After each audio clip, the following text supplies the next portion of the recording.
கலயாமி கலித்வம்சம் கவிம் லோகதிவாகரம் யஸ்ய கோபிப்ரகாசாபிராவித்யம் நிகதம் தமஹ.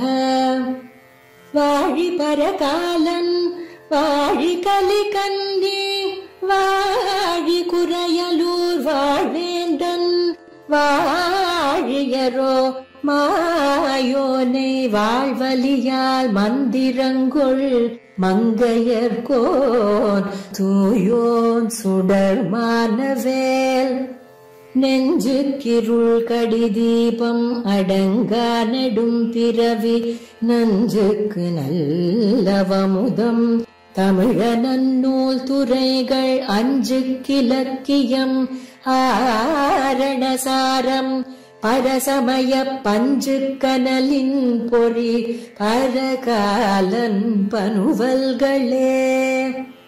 எங்கள் கதியே இராமானுசமுனியே சங்கை கெடுத்தாண்ட தவராசா பொங்கு புகழ் மங்கையர் கோனீந்த மறையாயிரமனைத்தும் தங்கு மனம் நீ எனக்கு தா.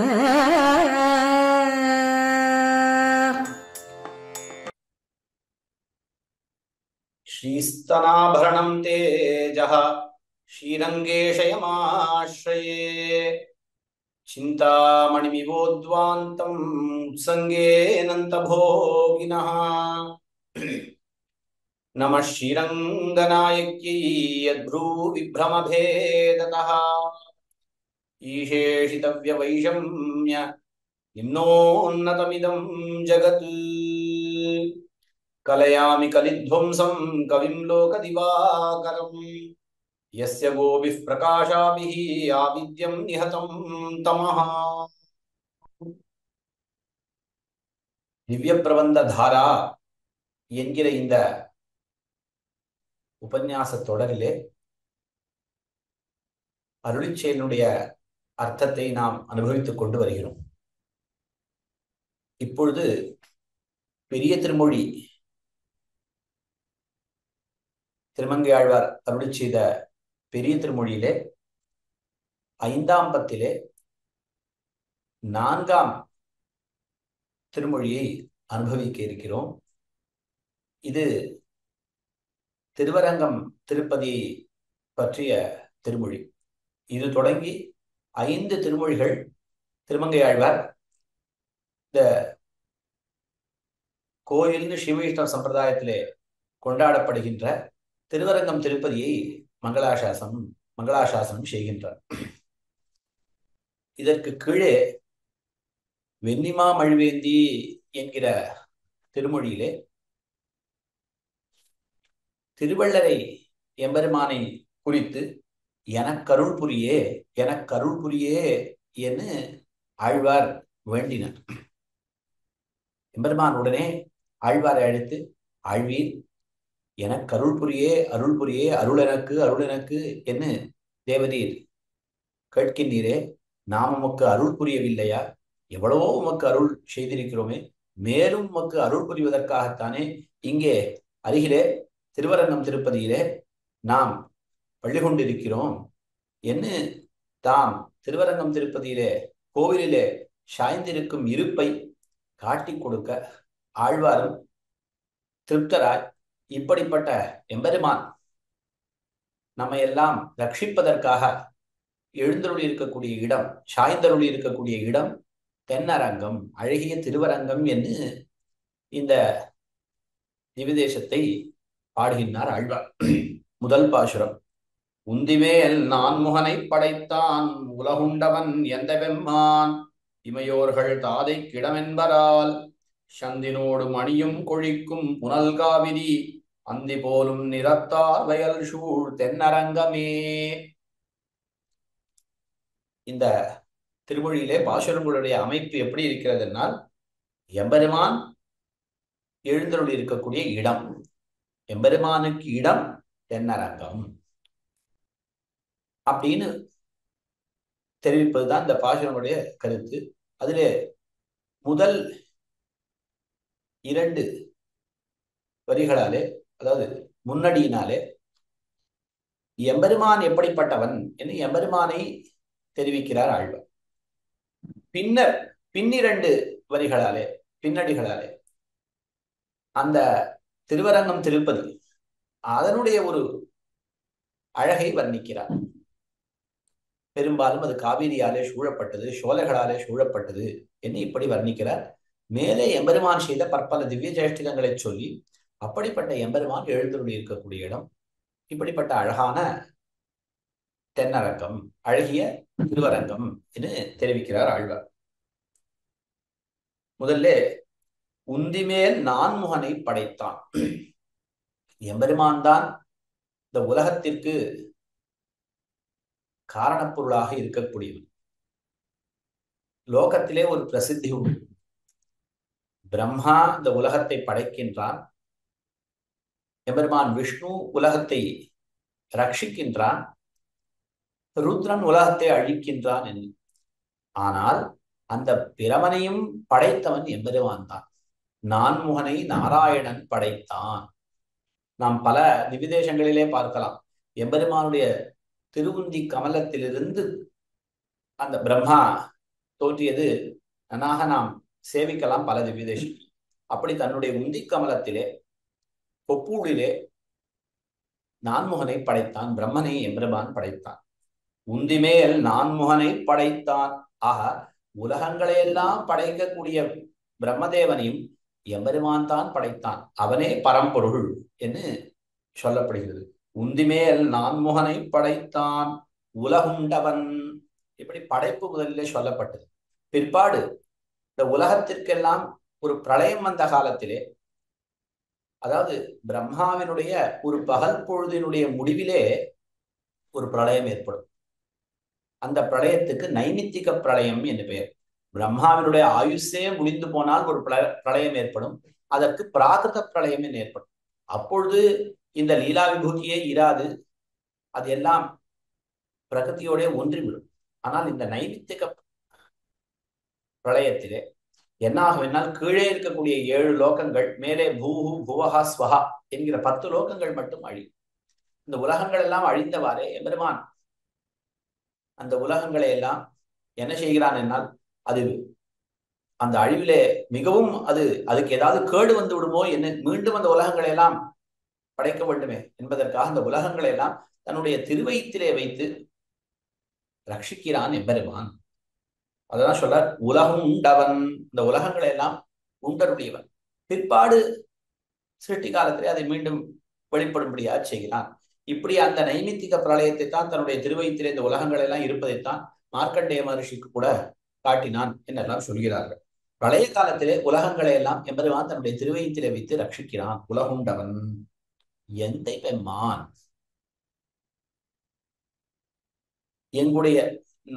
எம்முடைய குல பெரியவர்கள், எந்தை என் தந்தை, இன்னும் பெரியவர்கள், என்னுடைய குலத்தைச் சேர்ந்தவர்களுக்கெல்லாம் அவன் தலைவனாக இருக்கிறான். எந்தை பெம்மான் என்று தெரிவிக்கிறார்.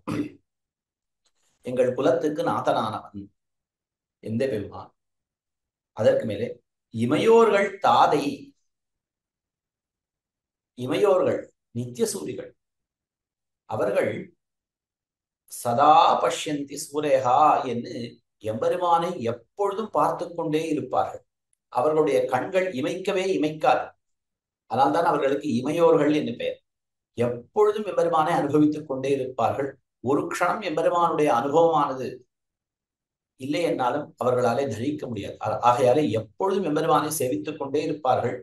அப்படிப்பட்ட அந்த நித்தியசூரிகளுக்கு தாதை என்று தெரிவிக்கிறார் ஆழ்வார். அப்படிப்பட்ட நித்தியசூரிகளுக்கு தலைவன், நித்தியசூரிகளுக்கு தாதை. இது எதற்காக இங்கே தெரிவிக்கிறான் என்னால், நித்தியசூரிகள் நாயகன், அவனுக்கு இடம் தென்னரங்கம். அதாவது எம்பெருமான் இங்கே எழுந்தருளினான், திருவரங்கம் திருப்பதிக்கு எழுந்தருளினான். அந்த எம்பெருமானுடைய நீர்மை முதலிய கல்யாண குணங்களை அனுபவிப்பதற்காக நித்தியசூரிகளும் வந்து இங்கே பெரிய பெருமாளை அனுபவிக்கின்றார்கள் என்று ஆழ்வார் அதை தெரிவிக்கிறார். இமையோர்கள் தாதை என். அதாவது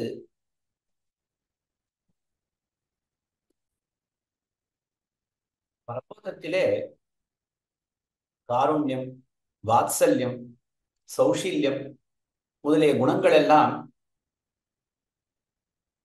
பகல் விளக்கப்பட்டிருக்கு. காருண்யம் என்பது என்னால் என்ன? ஒருவர் துன்புறுவதைக் கண்டு ஐயோ என்று சொல்வது. பரமதத்திலே துன்பமே இல்லை, அந்தமில் பேரின்பம். ஆகையினாலே அங்கே இந்த காருண்யத்திற்கு இடமே இல்லை. வாத்சல்யம் என்பது என்ன?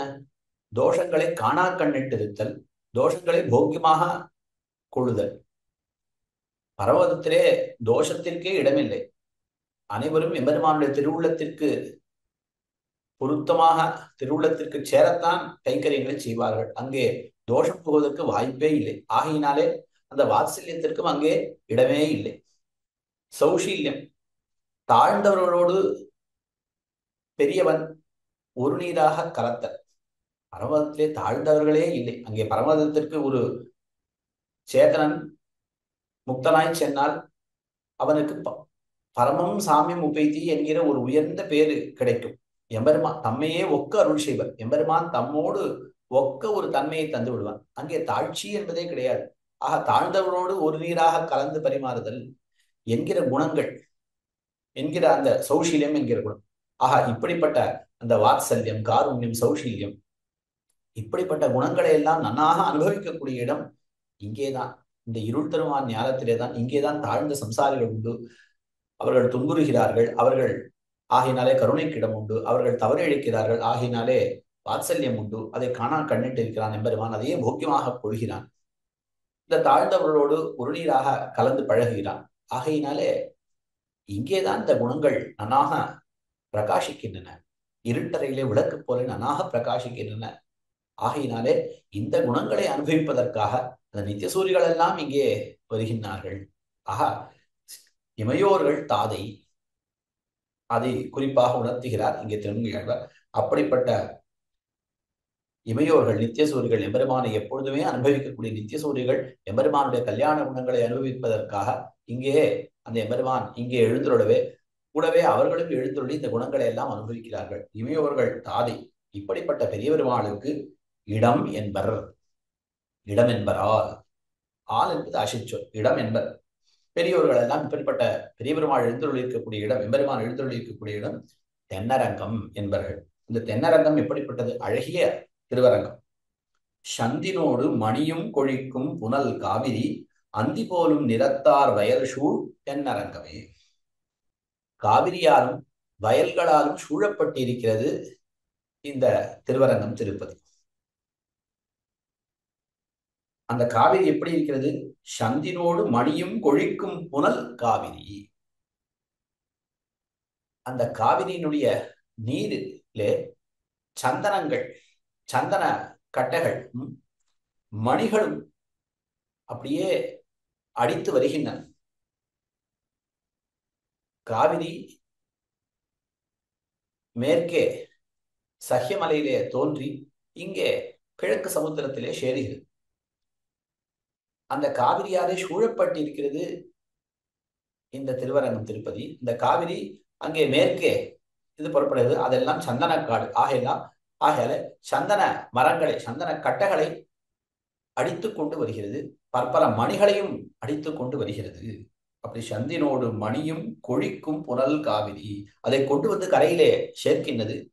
அப்படிப்பட்ட நீரை உடைய இந்த காவிரி, இந்த காவிரியாலே சூழப்பட்டது இந்த திருவரங்கம் திருப்பதி. உபய காவேரி மத்தியத்திலே பெரிய பெருமாள் எழுந்துள்ளிருக்கிறார். இது ஸ்ரீரங்க மகாத்மியத்திலே விசேஷமாக இந்த சரித்திரம் தெரிவிக்கப்பட்டிருக்கிறது.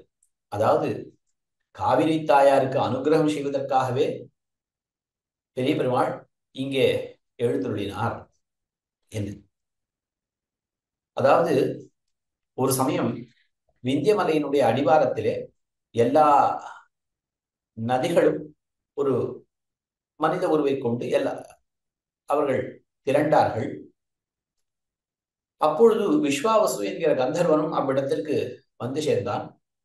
இந்த நதிகள் எல்லாம் இப்படி திரண்டிருக்கிறார்களே என்று அவர்களை குறித்து ஒரு அஞ்சலியை செய்துவிட்டு அவன் தென்திக்கை நோக்கி திருவனந்தபுரத்திலே எம்பெருமானை சேவிப்பதற்காக அவன் சென்றான்.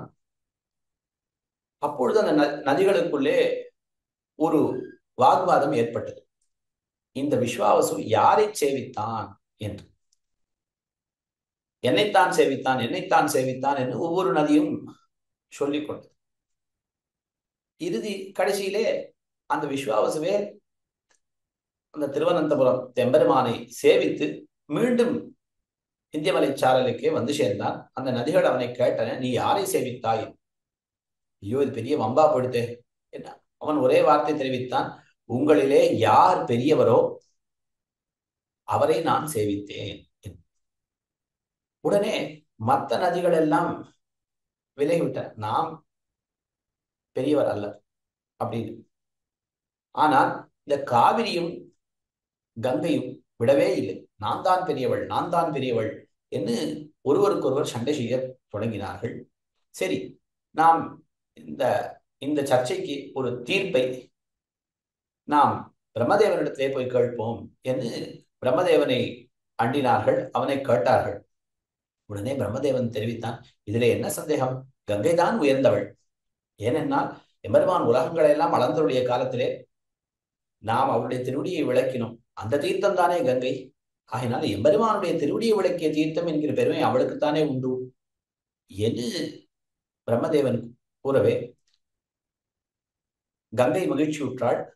காவிரிக்கு வருத்தம் ஏற்பட்டது. நமக்கும் இப்படிப்பட்ட ஒரு உயர்ந்த ஒரு பெயர் கிடைக்க வேண்டும் என்பதனாலே அவள் தவம் செய்ய தொடங்கினாள். பிரம்மதேவனை குறித்து பிரம்மதேவனை அந்த தவத்துக்கு வச்சு, உனக்கும் நான் கங்கைக்கு ஒப்பானவள் என்கிற ஒரு பலத்தை கொடுக்கிறேன் என்று சொன்னான் பிரம்மதேவன். ஆனால் காவிரியானவள், எனக்கு அந்த வரம் போதாது, கங்கையை காட்டிலும் உயர்ந்தவள் என்கிற ஒரு பெயர் எனக்கு கிடைக்க வேண்டும் என்று காவிரி தெரிவித்தாள். அது நம்மாலே தர இயலாது, நீ எம்பெருமானை குறித்து தவம் செய் என்று பிரம்மதேவன் தெரிவிக்கவே காவிரியும் எம்பெருமானை குறித்து தவம் செய்தாள் திருச்சேரை திவ்யக்ஷேத்திரத்திலே. அங்கே அவளுடைய தவத்துக்கு வச்சு, எம்பெருமான் நீ கவலை கொள்ளாதே, அந்த கங்கையினுடைய தீர்த்தத்தை கொண்டு ஒரு நாள் நம்முடைய திருவடியானது விளக்கப்பட்டது.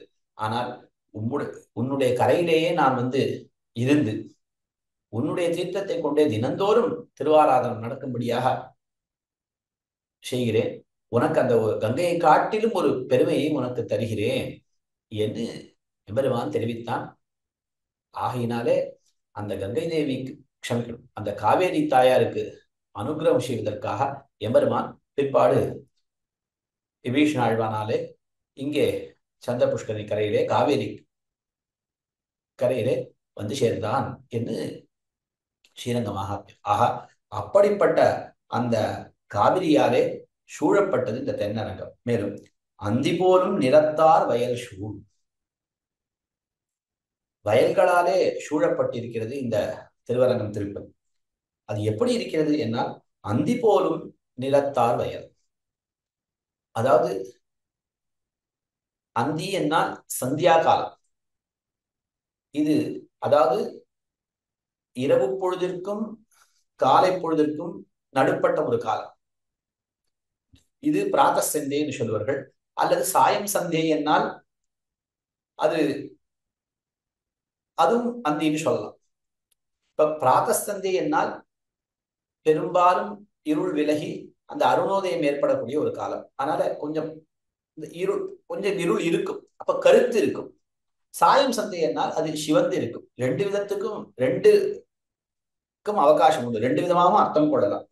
அந்தி போலும் நிறம், அதாவது கருநெல்லாக இருந்தது என்று சொன்னால் அந்த கருத்த நெல்லாலே அந்த வயலே கருத்து இருக்கும். இப்ப பிராத்தசந்தை போலே நிறம் கொண்டதாக இருக்கும். அல்லது சென்னலாக இருந்தால் அந்த அந்த கதிரெல்லாம் நன்னாக முத்தி போய் நன்னா சிவந்து அந்த வயலும் செக்க செவேல் என்று இருக்கும். அப்பொழுது சாயம் சந்தியாக அர்த்தம் கொள்ளலாம்.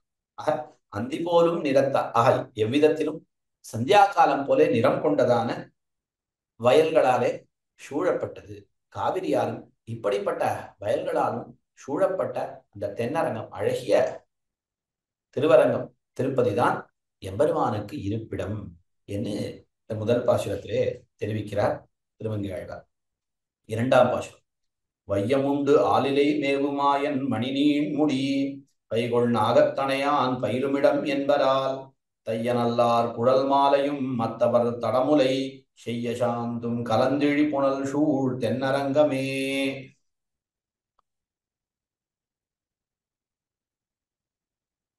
கீழே தெரிவித்த அதே விற்த்தாந்தத்தை மீண்டும் தெரிவிக்கிறார். உலகுண்டவன் என்று கீழே தெரிவித்தாரே, அதே வையம் உண்டு என்று தெரிவிக்கிறார். அதாவது எம்பெருமான் செய்த காரியம் எத்தனை தடவை நாம் அனுசந்தித்தாலும் அதிலே திருப்தி நமக்கு பிறப்பதில்லை. ஆகினாலே மீண்டும் மீண்டும் அது அனுசந்திக்க தக்கதாய் இருக்கிறது. அதைத்தான் ஆக உலகங்களை எல்லாம் பிரளய காலத்திலே தம்முடைய திருவயிற்றிலே வைத்து ரட்சித்தருளினான் எம்பெருமான். அப்படி ரட்சித்து மேலும் ஒரு காரியத்தை சொல்கிறார். வையம் உண்டு ஆலிலை மேவுமாயன். இந்த உலகங்களை எல்லாம் உண்டு எம்பெருமான் என்ன செய்தான்? அப்பொழுது தோன்றிய ஒரு ஆலிலே, ஒரு பவனான தளிரிலே என்று தெரிவிப்பார்கள் வியாக்கியானங்களில். அப்பொழுது உண்டாயிற்று. அது அந்த ஆலிலை எங்கே இருந்தது? உலகங்களை எல்லாம் அழித்து விட்டான். விண்ணதோ மண்ணதோ என்று சந்தேகம் கொள்ளும்படியாது. இது எந்த இடத்தை சேர்ந்தது? திடீர்னு ஒரு ஆலிலை வருகிறது. அப்படி ஒரு ஆலிலை வருகிறது, அதுவே ஒரு ஆச்சரியம். உலகமெல்லாம் அழிக்கப்பட்டது, திடீரென்று ஒரு ஆலிலை வருகிறது. அந்த ஆலிலை மேலே எம்பெருமான் பள்ளி கொண்டருளினான். உலகங்களை எல்லாம் தன்னுடைய திருவயிற்றிலே வைத்து ஒரு சிறு குழவியாய், ஒரு சிறு பிள்ளையாய், சிறு குழந்தையாய் அந்த தன்னுடைய வயிற்றிலே கொண்டு அந்த ஆலிலை மேலே எம்பெருமான் கண்மலர்ந்தருளினான். இது சாத்தியமா? ஒரு ஆலிலை மேலே எம்பெருமான் பள்ளி கொண்டார். ஒரு சிறு குழந்தை பள்ளி கொள்வது என்பது உண்மை. அதுவும் வயிற்றுள்ளே எல்லா உலகங்களையும் கொண்டது. என்ன கனமாக இருக்கும்? அது எப்படி அந்த ஆலிலை தாங்கியது? இதெல்லாம் எம்பெருமானுடைய ஆச்சரியமான சக்தி தான் சொல்லப்பட்டது. இதெல்லாம் ஆச்சரியமான செயல். அதே மாயன் மாயன் என்று ஆழ்வார் தெரிவிக்கிறார்.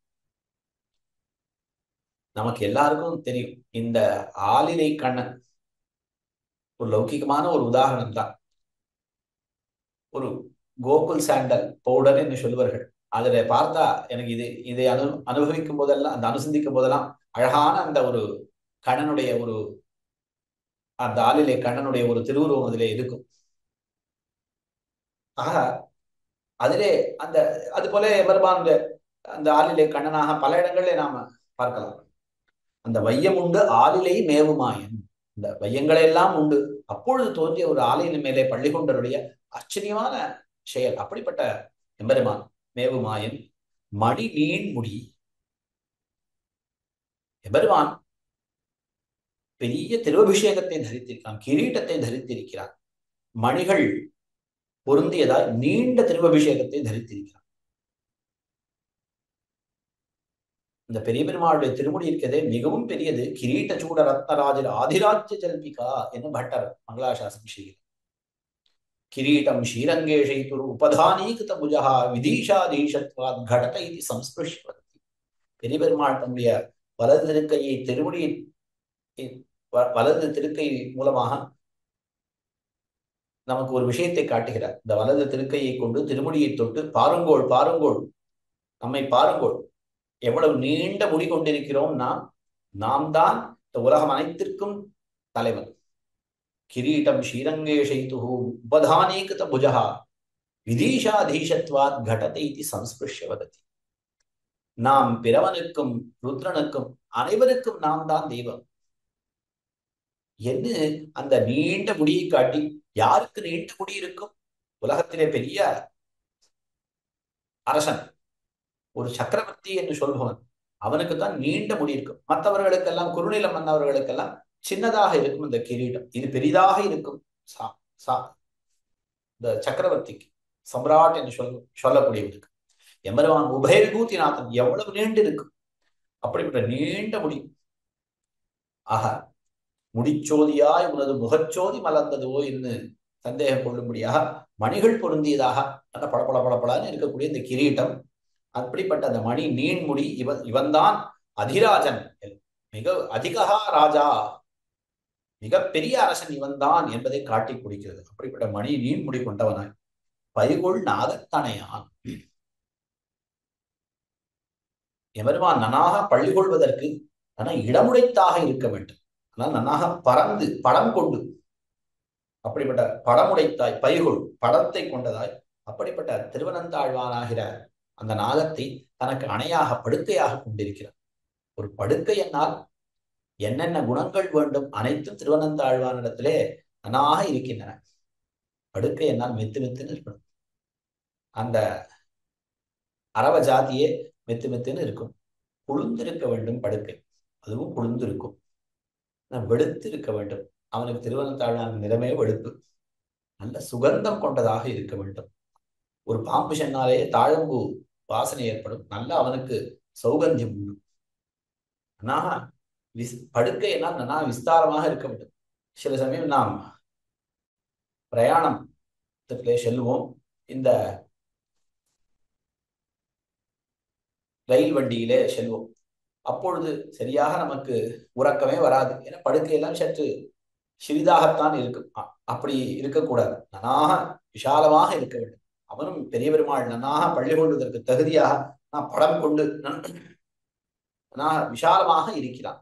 அதுதான் பைகொள் நாகத்தனையான். ஆக என்னென்னலாம் ஒரு படுக்கைக்கு வேண்டிய லட்சணங்கள் வேண்டுமோ அத்தனை லட்சணங்களும் பொருந்தியவன் திருவனந்தாழ்வான் எம்பெருமானுக்கு அணையாக இருக்கிறான். அப்படிப்பட்ட அந்த நித்தியசூரிகளிலே ஒருவனான திருவனந்தாழ்வானை இவன் அடிமை கொள்ள வல்லவன் எம்பெருமான். அப்படிப்பட்ட எம்பெருமான் பயிலுமிடம், அவன் எழுந்தருளி இருக்கக்கூடிய இடம் என்பர். எது? தென்னரங்கம். அது எப்படிப்பட்டது? காவிரியாலே சூழப்பட்டது. இந்த காவிரியிலே பெண் பிள்ளைகள் தீர்த்தமாடச் செல்கின்றார்கள். அதை தெரிவிக்கிறார். அங்கே தொண்டடி பொடியாழ்வாரும் திருப்பள்ளி எழுச்சியிலே துடியிடையார் சுழிகுழல் பிழிந்துதறி துயிலொடு தேறினர் என்று அந்த விற்த்தாந்தத்தையும் அங்கே தெரிவித்தார். இங்கே திருமங்கையாழ்வாரும் இதை அனுசந்தித்து அருள்கிறார். தையனல்லார் குழல் மாலையும் மற்றவர் தடமுலை செய்ய சாந்தும் கலந்திடி புனல் தென்னரங்கம். தையனல்லார் நல்ல தையலார். தையல் என்னால் அழகு, அழகுள்ள பெண் பிள்ளைகள் நல்ல தையலார். இங்கே விரிவாச்சான் பிள்ளை வியாக்கியானம் செய்கிறார். அதாவது நல்ல பெண் பிள்ளைகள் என்னால் பிராமே முகூர்த்தே சோத்தாய என்று விடியற்காலையிலேயே எழுந்தது, இந்த பிம்மாலை பொழுதிலேயே எழுந்திருப்பவர்கள் நல்ல பெண் பிள்ளைகள். எழுந்திருந்து தீர்த்தமாடச் செல்கின்றார்கள். இந்த தையனல்லார் அவர்களுடைய குழல்கள், அவர்கள் தீர்த்தமாடும் போது அந்த குழலிலே சூட்டப்பட்ட அந்த மாலை என்ன, மேலும் அவர்கள் தங்களுடைய மார்பிலே மற்றவர் தடமுலை செய்ய சாந்தும், குங்குமப்பூவை சேர்த்து அரைத்த அந்த சந்தனத்தை தரித்துக் கொண்டிருக்கிறார்கள் மார்பிலே. இப்படி தீர்த்தமாடும் பொழுது அந்த நீரிலே அவர்கள் குழலிலே சூட்டப்பட்ட அந்த மாலையும் மார்பிலே சாத்தப்பட்ட அந்த சந்தனம் அது அந்த நீரோடு செல்கிறது.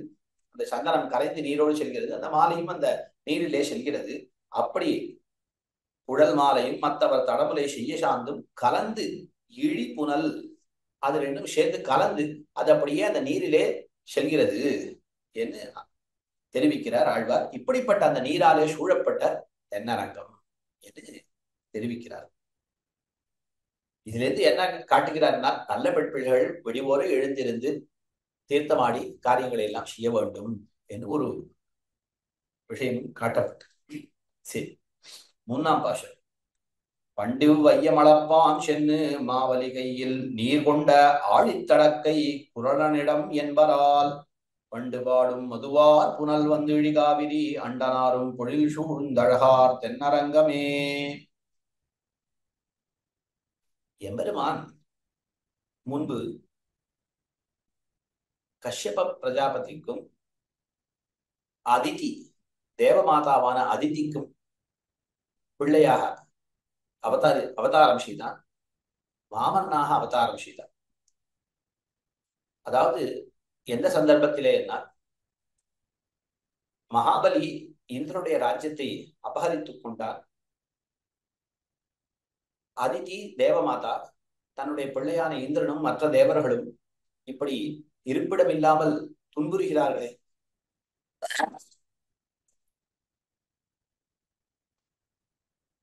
இப்படி கஷ்டப்படுகின்றார்களே என்று கஷ்யபரிடத்திலே தம்முடைய மணாளரான கஷ்யப்பரிடத்திலே இவ்விஷயத்தை தெரிவித்தாள் தேவமாதாவான அதித்தி.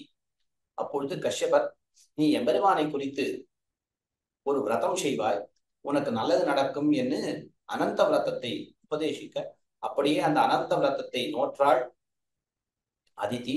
எம்பெருமானும் அவளுடைய நோன்புக்கு மெச்சி, நானே உனக்கு பிள்ளையாக பிறந்து உன்னுடைய பிள்ளைகளுடைய கஷ்டத்தை நான் போக்குகிறேன் என்று அவளுக்கு வாக்கு கொடுத்து, அந்த வாக்குக்கு சேர அவளுக்கு வாமனனாக பிறந்தான்.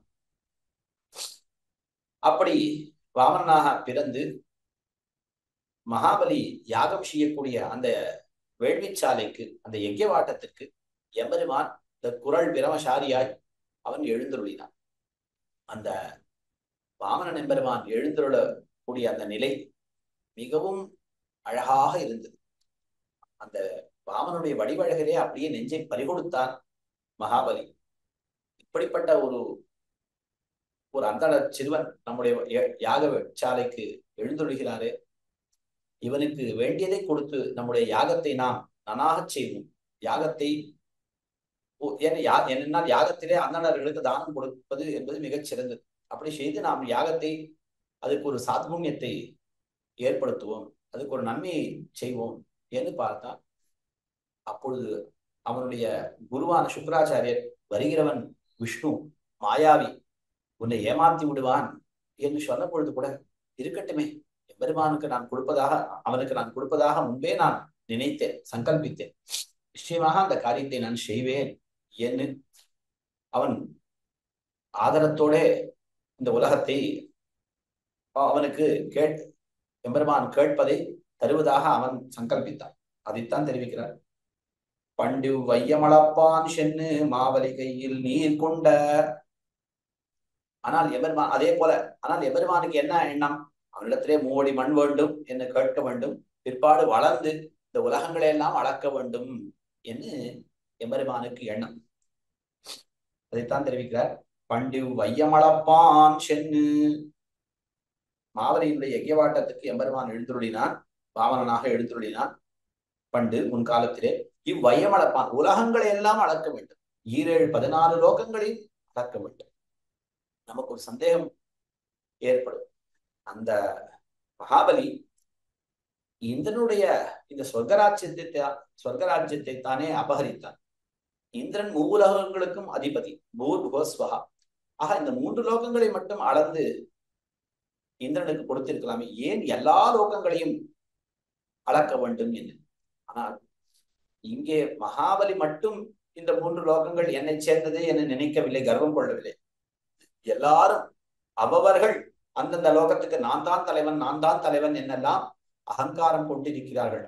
இந்த வியாஜத்திலே, இந்திரனுக்கு இந்த உலகத்தை கொடுப்பது என்கிற இந்த வியாஜத்திலே, உலகம் அனைத்தும் எனக்கு சொத்து என்று அதை நாம் எஸ்டாப்ளிஷ் செய்ய வேண்டும் என்பதற்காக எம்பெருமான் எல்லா லோகங்களையும் அளந்தருளினான் என்று தெரிவிக்கிறார்.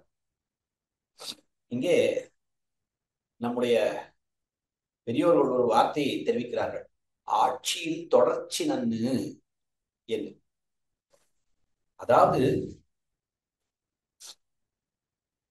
எல்லாரும் என்ன நினைக்கிறார்கள்? இந்த உலகத்தை நான் ஆள்கிறேன், இந்த உலகம் எனக்கு சொத்து என்று அவர்கள் நினைக்கிறார்கள்.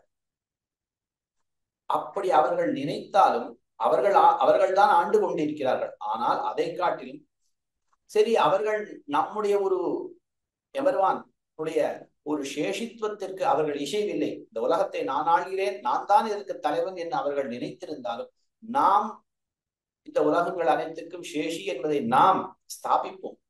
அவர்கள் இசைகிறார்களோ இசைவில்லையோ, இப்பொழுது நாம் ஸ்தாபித்து இப்பொழுது நாம் நமது என்று நாம் சொல்லி வைப்போம். பிற்காலத்தில் அது நமக்கு பயன்படும்.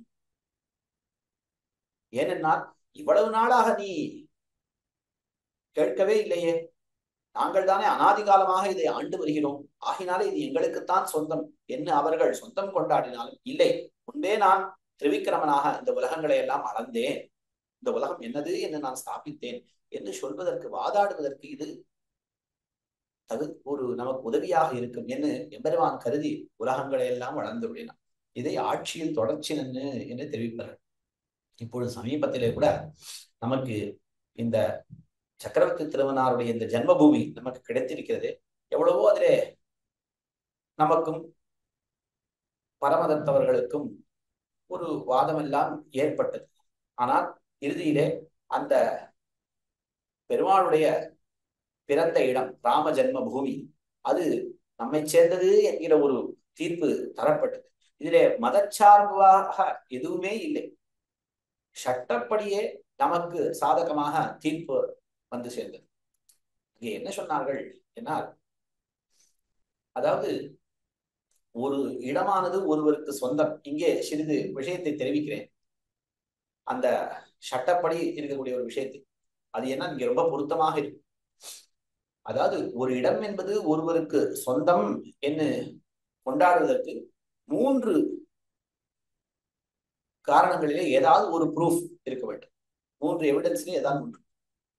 டைட்டில், பொசஷன், அக்ரெசிவ் பொசஷன் என்று 3 சொல்வார்கள். அதாவது டைட்டில் என்ன, பத்திரம், இந்த நிலம் இவரை சேர்ந்தது என்று சொல்வதற்கு ஏதாவது ஒரு டாக்குமெண்ட், ஒரு பத்திரங்கள் இது போல ஏதாவது இருக்கும். பட்டான்னு சொல்றது அதெல்லாம். அல்லது அது யாரையும் ஒருத்தரை சேர்ந்த நிலம் அல்ல, அது பொதுவான நிலம், புறம்போக்கு நிலம் சொல்வாரு, அந்த மாதிரி நிலம். ஆனால் அதை ஒருவன் அனுபவித்துக் கொண்டிருக்கிறான், அதை பொசஸ் செய்து கொண்டிருக்கிறான், அதை அவன் ஆண்டு கொண்டிருக்கிறான். என்ன ரொம்ப நாள் ஆண்டால் அது அவனுக்கே சேர்ந்ததாகும். ஒன்று அவனுக்கு அதிலே அவனுக்கு ஒரு பத்திரம் இருக்க வேண்டும், அல்லது அந்த பொசஷன் இருக்க வேண்டும், அல்லது அக்ரெசிவ் பொசஷன், மற்றவர்களுடையதாகத்தான் அந்த நிலம் இருக்கிறது. இருந்தாலும் அவன் அதை இன்னொருவன் அதை ஆக்கிரமித்துக் கொண்டிருக்கிறான். ஆனால் அந்த யாருக்கு சொந்தமோ அவன் அதை கிளைம் செய்யவே இல்லை. அவன் என்னது என்று அதை அவன் சொல்லவே இல்லை. வெகு காலம் இவன் அதை ஆண்டு விட்டான். என்னால் அவனையே அது சேர்ந்து. இப்பொழுது இந்த ராம ஜென்மபூமி அந்த நிலத்தை பற்றி நாம் பார்க்கலாம். இந்த ராம ஜென்மபூமி விஷயத்திலே அந்த மாற்று மதத்தவர்களுக்கு அவர்களுக்கு ஏதும் பத்திரம் எதுவும் இல்லை, இது எங்களை சேர்ந்தது என்று சொல்வதற்கு அவர்களிடத்திலே டைட்டில் அவர்களிடத்திலே இல்லை. மேலும் பொசஷன் என்னால் அது ஏதோ பொதுவான சொத்து, அதை நாங்கள் ஆக்கிரமித்திருக்கிறோம் என்று சொல்வதற்கு இல்லை. அது பொதுவானது கிடையாது, ஒரு புறம்போக்கு என்று சொல்வதற்கு இல்லை. கீழே அந்த ஆராய்ச்சி செய்து அங்கே ஒரு விஷ்ணு கோவில் இருந்தது என்று தீர்மானம் செய்யப்பட்டிருக்கு. ஆக பொசஷன் என்கிற ஒரு கிளாஸிலும் அது வராது. அடுத்தது தவறாக சொல்லிவிட்டேன், அது அக்ரெசிவ் பொசஷன் அல்ல, அட்வர்ஸ் பொசஷன். அட்வர்ஸ் பொசஷன் என்னால் பலகாலம் நாங்கள் ஆக்கிரமித்திருக்கிறோம், அந்த எதிராளி அதை கிளைம் செய்யவே இல்லை, ஆகையினாலே இது எங்களை சேர்ந்தது என்று. அப்படி கிளைம் செய்யாமல் இருக்கவே இல்லை. ஒரு காலம் இந்த சனாதன தர்மிகள் அதை கிளைம் செய்யாமல் இருக்கவே இல்லை. எப்பொழுது அந்த மாத்து மதத்தவர்கள் வேறொரு அவர்களுக்குரிய அந்த தொழுகை செய்யக்கூடிய இடத்தை நிர்மாணம் செய்தார்களோ அன்று தொடங்கி ஒவ்வொரு வருடமும் அந்த ராமஜன்ம ஸ்ரீராம நவமியின் போது அவர்கள் அங்கே ரயட்ஸ் எல்லாம் நடந்திருக்கின்றன. அங்கே இது எங்களை சேர்ந்தது என்று வருடா வருடம் அவர்கள் போராட்டம் செய்திருக்கிறார்கள். பல பேர் பிராணத்தியாகம் செய்திருக்கிறார்கள். அப்பொழுதெல்லாம் ஆனால் பலன் கிடைக்கவில்லை. இப்பொழுது தெய்வாதீனமாக அவர்கள் செய்த அந்த பிராணத்தியாகத்திற்கு இப்பொழுது நமக்கு பலன் கிடைத்திருக்கு. இவ்வளவு நாள் இவர்கள் கிளைம் செய்திருக்கிறார்கள். ஆகையினாலே அந்த எதிர்த்தரப்பினருக்கு டைட்டிலோ பொசஷனோ அட்வர்ஸ் பொசஷனோ எதுவுமே அவர்களிடத்திலே இல்லை.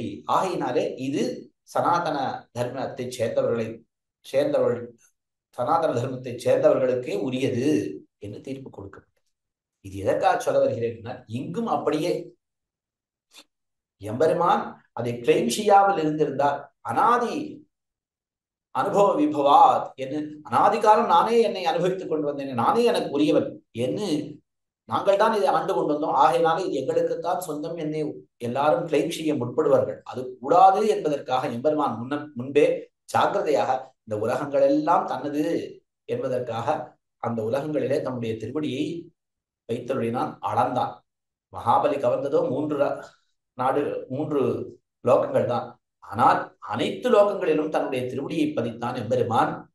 இந்த உலகமே தனது என்பதை ஸ்தாபனம் செய்வதற்காக அதைத்தான் தெரிவிக்கிறார். பண்டு வையமளப்பான் சென்று அதற்காக மகாபலியினுடைய வேள்விச்சாலைக்கு சென்று மாவலி கையில் இருந்து நீர் கொண்ட அவன் தாரை வார்த்து கொடுத்தான். அவனிடமிருந்து தானமாக பெற்றான். யார்? ஆழித்தடப்பை குரலன். கையிலே திருவாழியை தரித்தவன், அடியார்களுக்கு கொடுத்து கொடுத்து அலம்புரிந்த நெடுந்தடக்கை, நடக்கை கொடுத்து கொடுத்து வளர்ந்த கை. அப்படிப்பட்ட எம்பெருமான் எல்லாருக்கும் வேண்டியதையெல்லாம் கொடுக்கக்கூடியவன். சதுர்வித புருஷார்த்தங்களையும் கொடுப்பதற்காக 4 திருக்கைகளை உடையவன். அப்படி பருத்த கைகள், தடக்கைகளை உடையவன். இப்பொழுது அறப்பெரியவன், திருவாழியை தரித்தவன். திருவாழி திருச்சங்கை தரித்தல் என்பது சர்வேஸ்வரத்துவ சின்னம். உலகங்களுக்கெல்லாம் தலைவனாக இருக்கக்கூடியவன். அவன் இப்பொழுது ஒரு மகாபலியினுடைய யஜ்ஞவாட்டத்திற்கு இறப்பாளனாய் சென்றான். இப்படிப்பட்ட அந்த ஒரு தன்னை தாழ விட்டுக் கொண்டு உபயவிபூதி நாதனாக இருக்கக்கூடிய தான் தன்னை தாழ விட்டுக் கொண்டு இறப்பாளனாக சென்று மகாபலியினுடைய கையிலிருந்து நீரை கொண்டான். அந்த தானத்தை பெற்றான். நாமே பார்க்கிறோம், லோகத்துல ஒரு தனிகர் இருக்கிறார். ஒரு சந்நிதியிலே ஒரு கோவிலுக்கு சம்பிரோஷம் நடக்க வேண்டி இருக்கிறது. அதுக்கு நிறைய தனம் தேவைப்படுகிறது. அவரிடத்துல, சுவாமி தேவரீர் கூட வர வேண்டும், பல பேரிடத்துல நாம் யாச்சனம் செய்ய வேண்டும், இந்த சம்பிரோஷணத்துக்கு கொஞ்சம் தனம் சேகரிக்க வேண்டும் என்று சொன்னால், என்னால முடிஞ்சது ஒரு 10,000 ரூபாய் 20,000 ரூபாய் கொடுத்துருக்கேன். நமக்கு இந்த யாச்சகம் எல்லாம் விட்டு வராது, அது கொஞ்சம் கௌரவ குறைச்சல் என்ன. அதை ரொம்ப ஒரு இது ஏதோ சொந்த காரியத்துக்கு இல்லை, பொது காரியத்துக்கு கேட்பதை கூட அவர்கள் ரொம்ப கௌரவ குறைச்சலாக நினைக்கிறார்கள். ஆனால் எம்பெருமான் உபய விபூதி நாதனாக இருக்கக்கூடியவர் தானே தன்னை தாழ விட்டு கொண்டு சென்னானே. ஆஹா, இது என்ன. அதனால்தான் ஆண்டாள் ஓங்கி உலகளந்த உத்தமன் என்று கொண்டாடுகிறார். உத்தமன் என்பார் யார்? மற்றவர்களுக்காக தன்னை தாழ விட்டுக் கொண்டு எம்பெருமான் அப்படிப்பட்ட உத்தமன், ஓங்கி உலகளந்த உத்தமன் என்று ஆண்டாள் கொண்டாடுகிறார். இதே காரியத்தை இந்திரன் செய்திருக்கலாமே. ஆஹா, நான் செய்வேனோ, 3 லோகங்களுக்கு அரசன் நான் போய் மகாபலி எனக்கு அந்த ராஜ்யத்தை திருப்பி கொடு என்று கேட்பேனோ என்ன அவன் இருமாந்திருந்தான். ஆனால் எம்பெருமான் இந்திரனுக்கு உதவுவதற்காக உபயவிபூதி நாதன் என்பதை மறந்து தான் இறப்பாளனாக சென்றான். ஆஹா, என்ன அப்படிப்பட்ட கொடுத்து நீண்ட கை, பருத்த கையை உடையவன், ஆழி தடக்கை புரளன். அப்படிப்பட்ட அந்த வாமன் மிக அழகான இந்த எம்பெருமான் அவன் எழுந்தருளி இருக்கக்கூடிய இடம் என்பதால் இது தென்னரங்கம். வண்டுபாடும் மதுவார் புனல் வந்திழி காவிரி அண்டனாரும் பொருள் சூழ்ந்த அழகா தென்னரங்கமே. இந்த திருவரங்கம் திருப்பதி சோலைகளாலும் காவிரியாலும் சூழப்பட்டிருக்கிறது. இந்த சோலைகளிலே வண்டுகளானவை அந்த காவிரியிலே அந்த நீர், அந்த காவிரியானது சோலைகளை ஒட்டி பெருகுகின்றது. அந்த சோலைகளிலே நன்னாக பூத்து புஷ்பங்களிலிருந்து மது தாரைகள் பெருகுகின்றன. அந்த நீரெல்லாம் ஒரே தேன் வெள்ளமாக இருக்கிறது. அந்த தேனை பருவதற்காக வண்டுகள் அங்கே படிந்து அப்படியே தேனை நன்னாக பருகி நன்னாக ரீங்காரம் செய்கின்றன. அதுதான் தெரிவிக்கிறார். வண்டு பாடும், இப்படி வண்டுகள் பாடுவதாய் மதுவார் புனல் வந்து இழி காவிரி, அதாவது மதுவானது பெருகக்கூடியதாய் அப்படிப்பட்ட நீரை கொண்டு வந்து பிரவகிக்கக்கூடிய காவிரி. இப்படிப்பட்ட காவிரியாலும் அண்டனாரும் பொழில், ஆகாசம் வரை மேல்லோகம் வரை செல்கிறது இந்த சோலைகளுடைய நறுமணம். அப்படிப்பட்ட அண்டங்கள் எல்லாம் நாறுபடியான, அண்டங்கள் எல்லாம் நன்னாக சுகந்தம் கொண்டு இருக்கும்படியாக இப்படிப்பட்ட பரிமளத்தை உடைத்தான புஷ்பங்களை உடைய சோலைகள் பொழில் இவைகளால, இந்த காவிரியாலும் இந்த பொழில்களாலும் சூழப்பட்டு இருக்கிறது இந்த தென்னரங்கம். சூழ்ந்து அழகார், இப்படி அழகு நிறைந்து இருக்கிறது இந்த திருவரங்கம் திருப்பதி. ஆறாமம் சூழ்ந்த அரங்கம் என சிறிய திருமடலிலே இவரே மங்களாசாசனம் செய்கின்றார். மேலும் தொண்டடிப்புடி ஆழ்வனம் வண்டினம் முரளும் சோலை மாலினம் ஆளும் சோலை கொண்டல் மீது அளவும் சோலை குயிலினம் கூவும் சோலை அண்டர்கோன் அமரும் சோலை அணி திருவரங்கம் என தொண்டைப்படியாழ்வாரும் சோலைகளாலே சூழப்பட்டது இந்த திருவரங்கம் என்று அழகாக தெரிவிக்கிறார். சரி, அடுத்து 4ஆம் பாசுரம். விளைத்த வெம்போர் விரல் வாழறக்கன் நகர் பாழ்பட வளைத்த வல்வில் தடக்கை அவனுக்கு இடமென்பரால் துளைக்கையானை மறுப்பு மகிழும் கொணந்துந்தியும் திளைக்கும் செல்வ புனல் காவிரி சூழ் தென்னரங்கமே. விளைத்த வெம்போர், வெம்போர் விளைத்த கொடிய போர்களை எல்லாம் செய்கிறான் ராவணன். நல்ல அதுக்கு காரணம் என்ன? விரல் உடையவன், மிடுக்குடையவன். தேவர்களோடு மற்றவர்களோடு எல்லாரோடும் கொடிய போர்களை எல்லாம் செய்கிறான். எம்பெருமானும் கொடிய போரை செய்தான். அப்படியே வெம்போர் விளைத்த விரல், அதற்குரிய அந்த வெம்போரை செய்யக்கூடியதான ஒரு விரல் படைத்தவன், மிடுக்குடையவன். இதிலே அவன் எவ்வளவோ பிரம்மதேவரை குறித்து தவம் செய்து வரங்கள் பெற்றிருந்தான். எனக்கு தேவர்களாலே மரணம் ஏற்படக்கூடாது, கந்தர்வர்களாலே ஏற்படக்கூடாது என்று பெரிய பட்டியலிட்டு இருந்தான். ஆனால் அந்த வரம் எல்லாம் கூட தேவையில்லை. தன்னை வாளை கொண்டே எல்லாரையும் வெற்றி கொள்வான் என்று சொல்லும்படியாக அப்படிப்பட்ட ஒரு வாளை கையிலே கொண்டிருந்தான். சந்திரஹாசம் என்னும் பெயர் என்று நினைக்கிறேன். அப்படிப்பட்ட அந்த வாளையுடைய அரக்கன் அந்த ராவணன், ராட்சசன், அவனுடைய நகர் ஆன லங்கை பாழ்பட, அதில் இருக்கக்கூடிய துஷ்டர்கள் எல்லாம் அழிந்து அந்த நகரே பாழ் அடையும்படியாக வளைத்த வல்வில் தடக்கை அவனுக்கு என்ன செய்தான்? எம்பெருமான் சக்கரவர்த்தி திருமணாக தோன்றி அந்த கையிலே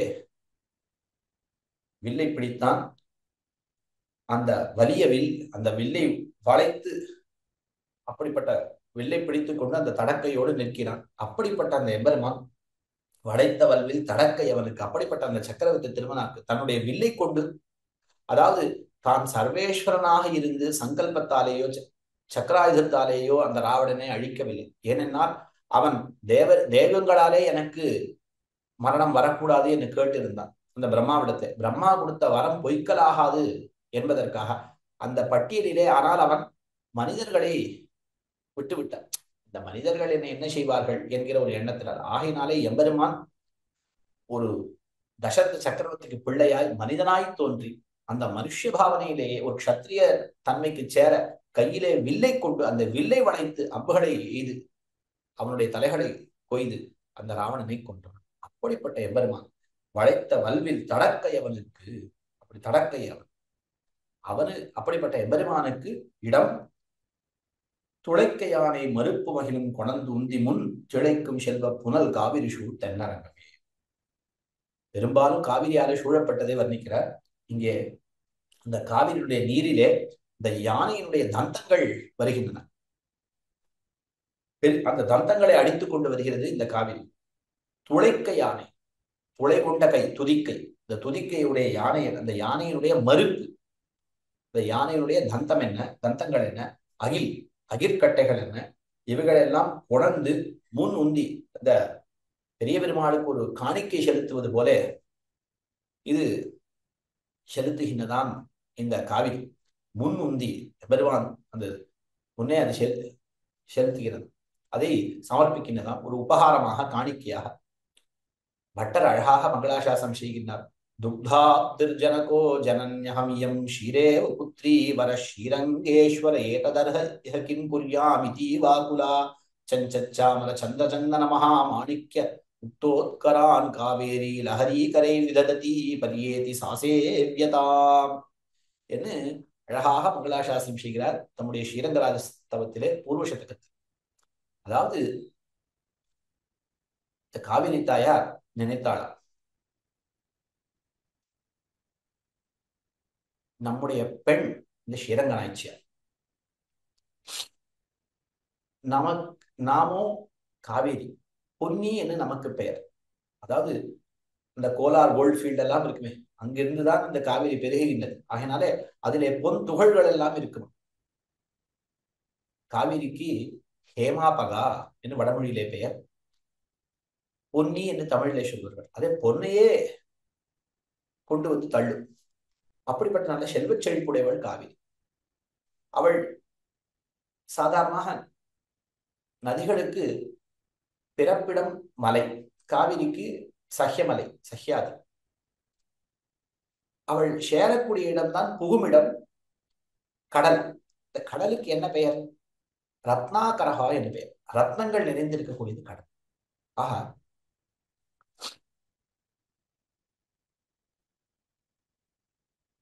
இதுல கடல் என்பது ஒரு நதிக்கு புகுமிடம், புக்கா.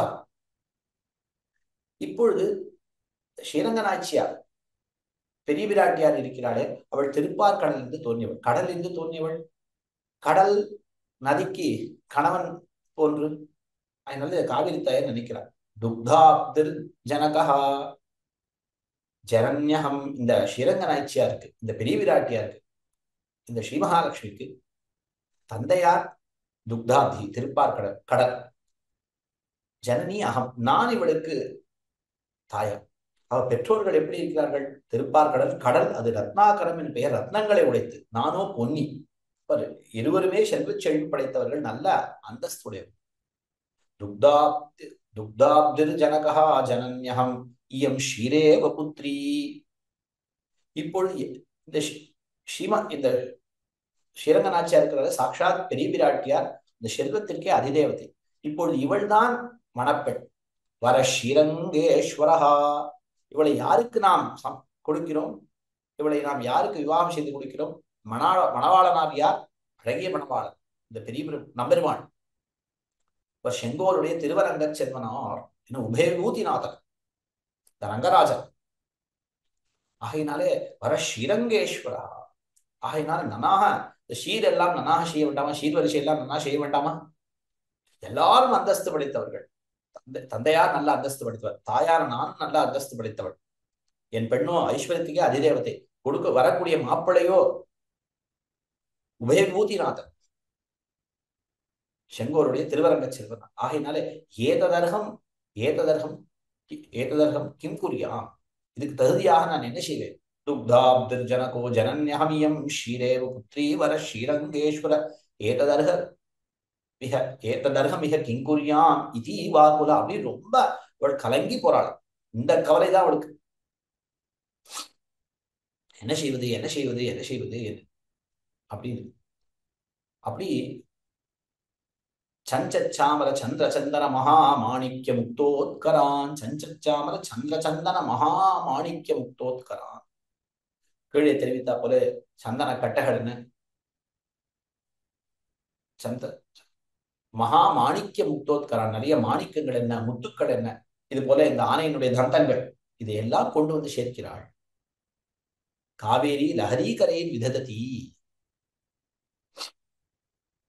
அதான் இது என்ன சொல்ல, அந்த ஆகுலாங்கிறதுக்கு தெளிவிலா கலந்தல் நீர் சூழ் என்ன தொண்டர் பொழியாழ்வத்திருக்க. தெளிவிலா கலந்தல் நீர். இந்த தெளிவின்மை என்பது எதனால, என்ன நாம் செய்வோம், இது உள்ளத்திலே இருக்கக்கூடிய ஒரு கலக்கத்தை சொல்கிறத ஒழிய நீர் என்றைக்குமே தெளிந்துதான் இருக்கிறது. தென்னீர் பொன்னி, நீர் என்றைக்கும் தெளிந்துதான் இருக்கிறது. ஆனால் மனதிலே இருக்கக்கூடிய ஒரு கலக்கம், தெளிவிலா கலங்கள் அழகாக இங்க வியாக்கியானம் செய்கிறார்கள். அதுதான் இங்கேயும் நாம் நினைக்க தகுதியாக இருக்கிறது.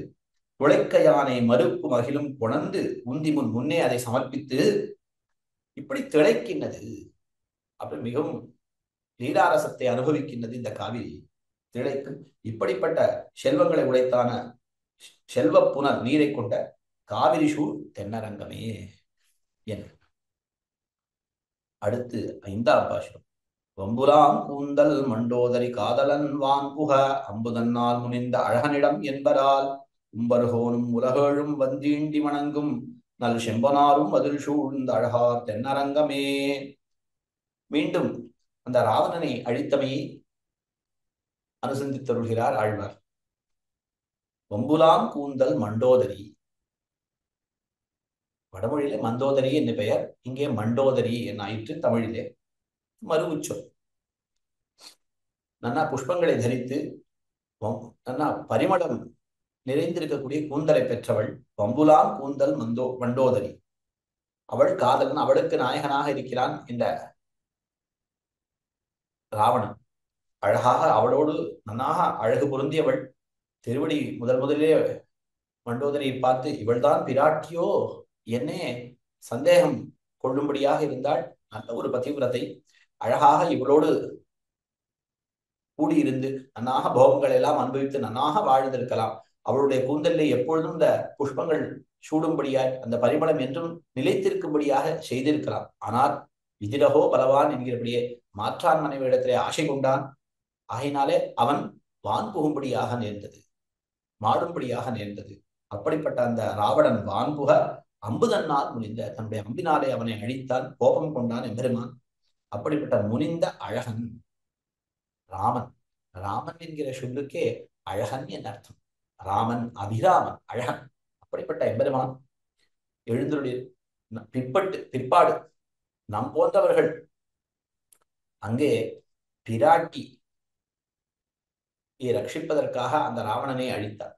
பிராட்டி அந்த அசோகவனத்திலே எழுந்தருளி இருக்கக்கூடிய இருப்பும் நாம் இந்த உடல் என்கிற ஒரு சிறையிலே அகப்பட்டிருக்கிற இருப்பும் ஒன்று என்று நம்முடைய பெரியோர்கள் நிரூபிக்கின்றார்கள். பெருமாளும் இளைய பெருமாளும் கூட இருக்க செய்தே பிராட்டிக்கு அந்த பொன்மானிடத்திலே காதலானது ஏற்பட்டது. அதுபோல எம்பெருமானும் அடியார்களும் இருக்க செய்தேயே நமக்கு சப்தாதி விஷயங்களிலே இதர லௌகிக விஷயங்களே ஆசையானது ஏற்படுகிறது. ஆகையினாலே என்ன ஆயிற்று, பிராட்டிக்கு அந்த ஆசையினாலே பெருமாளையும் இளைய பெருமாளையும் பிரிய நேர்ந்தது. ஆக நமக்கு விஷயாந்தர பிராமணியத்தாலே நமக்கும் பகவத் பாகவத ஒரு சங்கம் என்பது அழிகிறது. அதனால என்ன ஆகிறது, நமக்கு பிராட்டி ராவணன் 10 தலை ராவணன் கவர்ந்து சென்றான். அதுபோல நம்மை 10 இந்திரியங்கள் நம்மை கவர்ந்து செல்கின்றன. ராவணன் தான் மனசும் நம்முடைய இந்திரியங்களும் நம்மை இந்த பகவானிடமிருந்தும் அடியாரிடமும் இந்த சப்தாந்திர விஷய பிராவண்யத்தினாலே நம்மை விலகும்படியாக செய்கிறது. அதனாலே பிராட்டியானவள் அந்த சமுத்திரத்தாலே சூழப்பட்ட லங்கையிலே அந்த அசோகவனத்திலே அவள் சிறை உற்றாள். அதுபோல நாம் இந்த விஷயாந்திர பிராவண்யத்தாலே அந்த இந்திரியங்களாலே கவரப்பட்டு, இந்திரியங்களாலும் மனதாலும் கவரப்பட்டு நாம் இந்த சம்சாரமாகிற சாகரத்திலே இந்த உடற்சிறையிலே நாமும் சிறை உறுகிறோம். இறுதியிலே அந்த எம்பெருமான் தம்முடைய நிர்ஹேதுக கிருபையினாலே எம்பெருமானே பிராட்டி எப்படி அங்கே திருவடியை அனுப்பி அந்த திருவாழி மோதத்தை கொடுத்து பிராட்டிக்கு ஒரு ஆஸ்வாசத்தை ஏற்படுத்தி பிற்பாடு இறுதியிலே தாமே வந்து பிராட்டியை கை கொள்கிறார் பெருமாள். அதுபோல எம்பெருமானும் நம்மை கை கொள்வதற்காக ஒரு ஆச்சாரனை அனுப்பி திருமந்திரம் அஷ்டாட்சரம் என்கிற ஒரு மந்திரத்தை நமக்கு அந்த திருவாழி போன்று இருக்கக்கூடிய ஒரு மந்திரத்தை நமக்கு உபதேசித்தவர்கள் ஓரளவு ஆஸ்வாசத்தை ஏற்படுத்தி இறுதியிலே நயாமி பரமாங்கத்தையும் நானே அவனை என்னுடைய இடத்திற்கு அழைத்துச் செல்கிறேன் என்று நம்மையும் அங்கீகரித்தருகிறார். ஆக அப்பொழுது பிராட்டிக்காக சக்கரவர்த்தி திருமணனார் உதவினார். இப்பொழுது பிற்பட்டவர்களுக்கும் உதவுவதற்காக அவரே இங்கே சாய்ந்திருக்கிறார். இந்த அப்படிப்பட்டவர் நமக்கு உதவுவதற்காக தங்கி இருக்கக்கூடிய இடம், அப்படிப்பட்ட அழகனிடம் என்பர் இது இந்த தென்னரங்கம். அங்கே உம்பர்கோன் அது எப்படி இருக்கிறது, உம்பர்கோனும் உலகேழும் வந்து ஈண்டி வணங்கும். தேவர்களுக்கெல்லாம் தலைவனாக இருக்கக்கூடிய பிரம்மதேவன் உம்பர்கோன் அவனும் மற்ற உலகத்தார் எல்லார்களும் 7 உலகத்தார் உலகேழ் வந்து ஈண்டி வணங்கும், நெருங்கி எல்லாரும் சேர்ந்து வணங்குகின்றார்கள். இங்கே இந்த பெரிய பெருமானை சேவிக்கின்றார்கள். அது எப்படி இருக்கிறது, நல் செம்பனாரும் மதில் சூழ்ந்த அழகா தென்னரங்கமே. நன்னாக பொன் போலே நன்னாக ஸ்பிருகணீயமா எல்லாரும் விரும்ப தகுந்ததாய் பார்க்கவே அந்த மதில்கள்லாம் ரொம்ப அழகாக இருக்கு. நல் செம்பனாரும் மதிலாலே சூழப்பட்டு அழகு நிறைந்து இருக்கிறது இந்த திருவரங்கம் திருப்பதி. இந்த திருவரங்கம் திருப்பதியை நாம் பார்த்தோமேனால் அந்த வீதிகளும் அந்த மதில்களும் ரொம்ப அழகாக கட்டளைப்பட்டு இருக்கும். நன்னாக ஸ்ட்ரக்சர்ட், வெல் ஸ்ட்ரக்சர்ட். இந்த ஒரு ஏரியல் வியூல பார்த்தா அழகாக சப்த பிராகாரங்கள் 7 பிராகாரங்கள் ரொம்ப அத்தியுதமாக இருக்கும். அதிலே இந்த மதில் என்ன வந்ததாலே எனக்கு என்ன தோன்றுகிறது என்னால் இந்த 3வது திருமதிலும் 7 மதில்கள் இருக்கின்றனவே, 7 பிராகாரங்கள் 7 திருமதில்கள். அதிலே 3வது மதிலும் 4வது மதிலும் திருமங்கை ஆழ்வார் கைங்கரி அது பட்டர் அழகாக மங்களாசாசனம் செய்கின்றார். ஜிதபாஹ்ய ஜினாதி மணி பிரதிமா அபி வைதிகயன்னிவ ரங்கபுரே மணிமண்டப வப்ரகணான் விததே பரகால கவி பிரணமே மகிதான். திருமங்கையாழ்வார் இந்த மண்டபங்கள் திருமதில்கள் எல்லாம் பெரிய பெருமாளுக்கு சமைத்து கொடுத்தார். அது எப்படி செய்தார்? இந்த புறச்சமயத்தைச் சேர்ந்த இந்த பிரதிமைகளை எல்லாம் கொண்டு அதை அழித்து அவைகளுக்கு ஒரு வைதிகத்தன்மையை கொடுப்பது போல. அதெல்லாம் தங்கத்திலே இருக்க வேண்டுமா? அது ஒரு வைதிக காரியத்துக்கு பெரிய பெருமாள் கைக்கிறதுக்கு அதெல்லாம் பயன்படட்டும் என்று ஜித பாஹ்ய ஜினாதி மணி பிரதிமா அப்படி வைதிகையன் இவர் அங்கப்புரே, அதுக்கெல்லாம் ஒரு வைதிகத்தன்மையை கொடுப்பது போல இந்த திருவரங்கம் திருப்பதியிலே மணி மண்டப வப்ரகணான் விததே, அந்த பொருளை கொண்டு அழகாக மண்டபங்களையும் மதில்களையும் சமைத்தருளினார் திருமங்கையாழ்வார். அப்படிப்பட்டவர்கள் ஜித பாஹ்ய ஜினாதி மணி பிரதிமா அப்படி வைதிகையன் இவர் அங்கப்புரே மணி மண்டப வப்ரகணான் விததே பரகால கவி பிரணமே மகிதான், அவரை நாம் வணங்குகிறோம் என்று தெரிவிக்கிறார். அப்படி திருமங்கையாழ்வாரும் அழகாக இந்த பெரிய பெருமாள் சௌகுமாருக்கு எந்த ஒரு குறைவும் வரக்கூடாது, அவருக்கு ஒரு பாதுகாப்பு ஏற்பட வேண்டும், மங்களாசாசனம் ஏற்பட வேண்டும், மதிலும் வேண்டும் என்று அந்த மதில் கைங்கரிவு செய்தார். இங்கே ஒரு அழகான ஒரு விசேஷத்தை நாம் அனுபவிக்க வேண்டும். அதாவது இந்த மதில் சமைத்த காலத்திலே, திருமங்கையாழ்வார் மதில் சமைத்த காலத்திலே அந்த 4வது மதில் அந்த ஏரியல் வியூல நாம் பார்க்கலாம். அது சற்று ஒரு இடத்திலே மட்டும் சற்று விலகி இருக்கும். அந்த மதில் நேராக ஒரு சதுரமாக இராது, ஒரு இடத்திலே மட்டும் ஒரு டீவியேஷன் இருக்கும். ஒரு பானா போலே காணப்படும், ஒரு பானா வடிவிலே ஒரு டீவியேஷன் ஆனது காணப்படும். அதுக்கு காரணம் என்னவென்றால், இந்த சந்திர புஷ்கரின் கரையிலே அமர்ந்துதான் தொண்டடி பொடியாழ்வார் புஷ்பங்களை தொடுப்பர். அப்பொழுது நாம் மதில் சமைக்க தொடங்கினார் தொண்டடி திருமங்கையாழ்வார். ஆனால் அங்கே தொண்டடி பொடியாழ்வார் அந்த புஷ்பம் தொடுக்கக்கூடிய இடம் அது நடுப்பட்டது. இப்ப நாம் இங்கே மதிலை சமைத்தார். அவருக்கு அந்த எந்த இடத்துல அவர் எப்பொழுதும் முன்பே எழுந்தருள் இருந்து அந்த புஷ்பங்கள் தொடுப்பாரோ அதுக்கு இடையூறு ஏற்படும். அதுக்கு இடையூறு வரக்கூடாது. ஒரு அடியார் செய்யக்கூடிய கைக்கரியத்துக்கு நாம் எந்த ஒரு இடையூறு செய்யக்கூடாது. ஆகையினாலே அந்த இடத்துல சற்று விலகி, அந்த மதிலை சற்று விலக்கி, பரவாயில்ல நேரா இல்லை என்ன மதில், பெருமானுக்கு ஒரு பாதுகாப்பு, அவ்வளவுதான், சற்று விலக்கி அந்த மதிலை சமைப்போம் என்று மதிலை சமைத்தார். இன்றைக்கு அந்த ஒரு நாம் பார்த்தோம்னா நன்னாக தெரியும். அந்த வடக்கு புறம் மதில் நாம பார்த்தோம். ஏன்னா ஒரு இடத்துல மட்டும் பானா போலே அது வளைந்து அது ஒரு டீவியேட் ஆகிருக்கும்.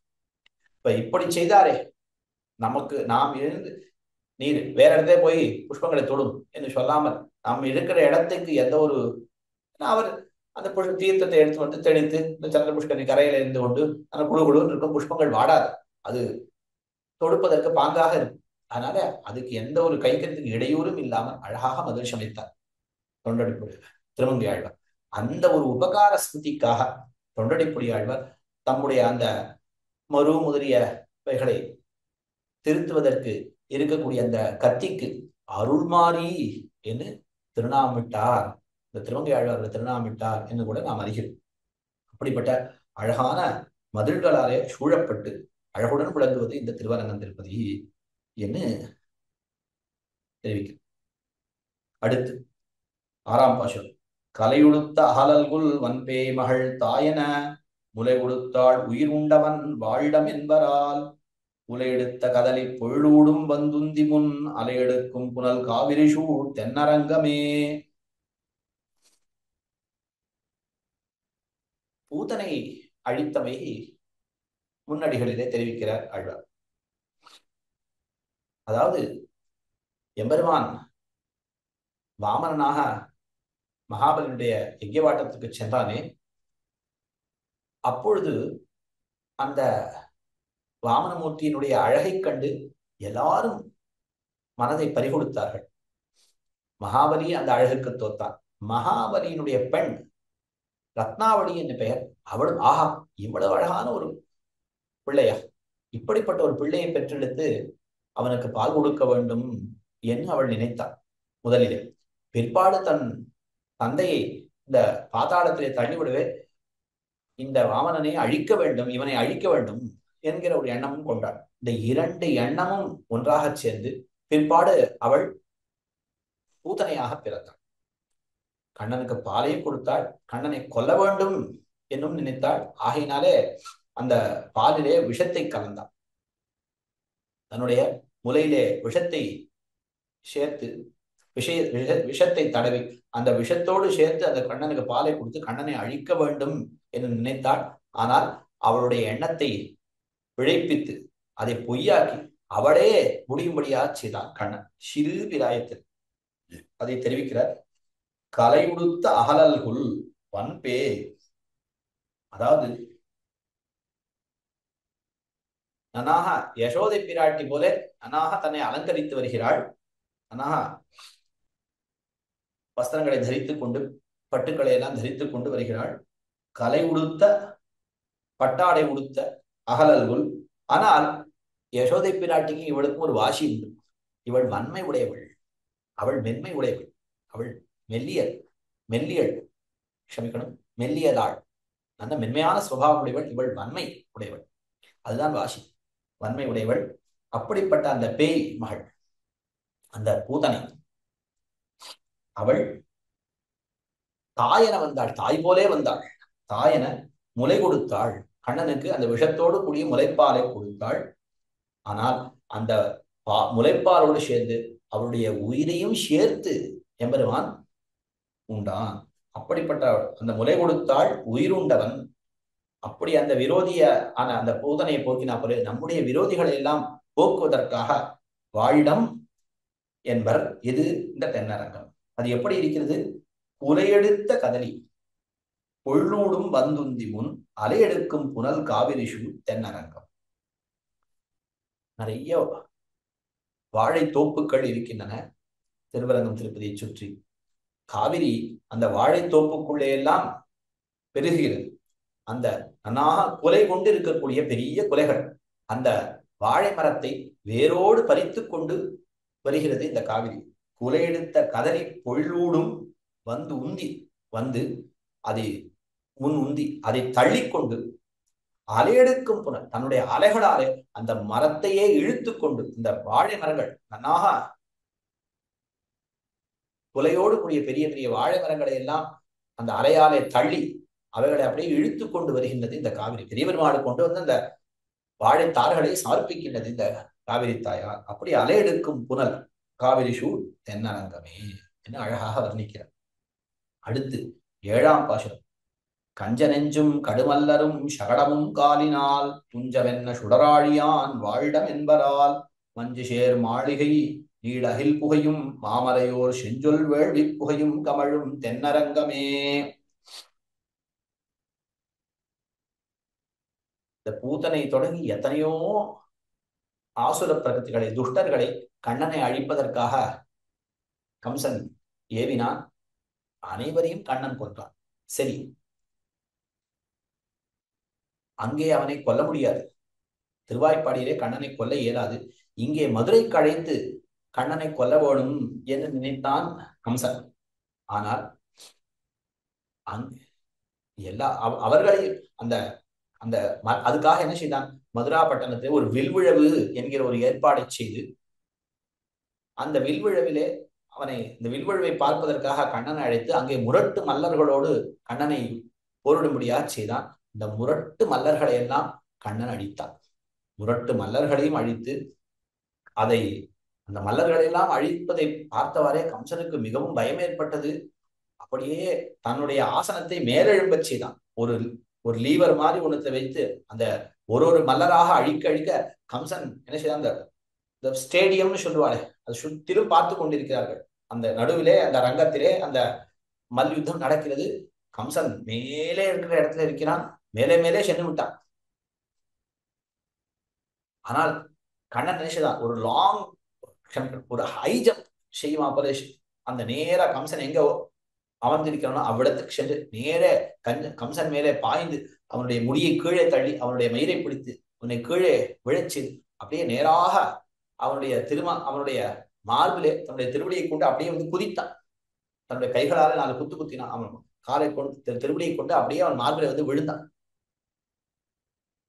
கம்சன் என்ன நினைத்திருந்தான்? அந்த மல்லர்களோடு கண்ணனை யுத்தம் செய்ய செய்து அந்த கண்ணனை அழித்து, ஐயோ ஏதோ ஒரு வந்தவர்களுக்கு ஒரு வினோதமாக இருக்கட்டுமே, ஒரு ஏதோ ஒரு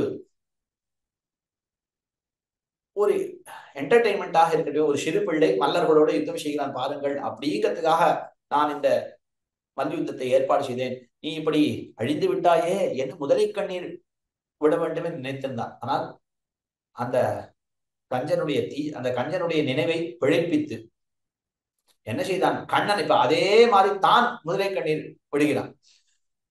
மாமா, ஐயோ, நீ உனக்கு இப்படி வீக்கான ஹார்ட் உண்டுன்னு எனக்கு தெரியவே தெரியாது அப்படின்னு நேரா வந்து அவனுடைய மார்பிலே குதித்தான். ஆனா கைகளாலே நான் குத்தினான். அப்படியே கஞ்சன் பிராணனை விட்டான். ஐயோ, இப்படி நீ போய்விட்டாயே, இப்படி உனக்கு ரொம்ப பலகீனமான ஒரு ஹிருதயம் உண்டுன்னு எனக்கு தெரியவே தெரியாதே, இப்படி நீ போய்விட்டான்னு முதலை கண்ணீர் வடிக்கிறான் கண்ணன். அதுல கஞ்ச நெஞ்சும் அந்த கடுமையுடைய மல்லர்களையும் இதெல்லாம் தன்னுடைய திருவடிகளாலே அவர்களை அழித்தான். கம்சனுடைய நெஞ்சிலே திருவடியாலே பாய்ந்தான். மல்லர்களை எல்லாம் தன்னுடைய திருவடியாலே நெருக்கினான். இதெல்லாம் எங்கே அவனுக்கு அபியாசம் ஏற்பட்டு இந்த திருவடிகளை கொண்டு எதிரிகளை அழிப்பது என்பது எங்கே அவன் அபியசித்தான், பயிற்சி செய்தான் என்னால் சிறுபிராயத்திலே திருக்காலாண்ட பெருமானே என்று ஆழ்வார் மங்களாசாசனம் செய்வதற்கு சேர கண்ணனுக்கு ஒரு துணையாக இருக்க வேண்டும், ஒரு பாதுகாப்பாக இருக்க வேண்டும் என்பதற்காக யசோதை பிராட்டி கண்ணனை தொட்டிலே கிடாத்தி அவனை கண்வளரச் செய்து அவனுக்கு ஒரு ஏதோ ஆய்ச்சேரி கண்ணுகள் எல்லாம் ஓடும், குழந்தைகளுக்கு மேலே இடறி விடக்கூடாது, தொட்டிலே இடறி விடக்கூடாது என்று பாதுகாப்பாக ஒரு வண்டியை வைத்து அவள் ஏதோ காரியம் செய்ய சென்றாள். யமுனைக்கு தீர்த்தமாட சென்றாள். அப்பொழுது அதிலே அந்த சகடத்திலே ஒரு அசுரன் புகுந்தான். அவனுக்கு முரண் என்று பெயர் சொல்கிறார்.